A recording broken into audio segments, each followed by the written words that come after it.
mga kadogo, ito nilabas namin ang aming mga alaga. Umiyak si Kobe. Magkakabit kami ni Mrs. ng Christmas light. Para mukhang mayaman kahit hindi. Nako, lumabas na isang makulit. Ayan na. Ayan na. Ayan na, ayan na, ayan na. Maghahabulan na, maghahabulan na.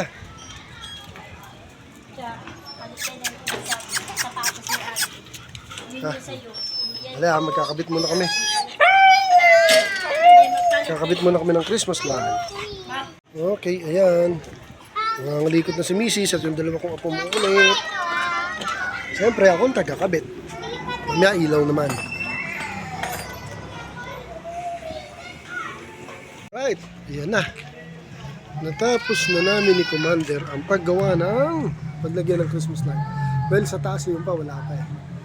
Nalagay pa namin. Saka ito, mayroon dito parang Christmas tree dyan sa gitna. Okay?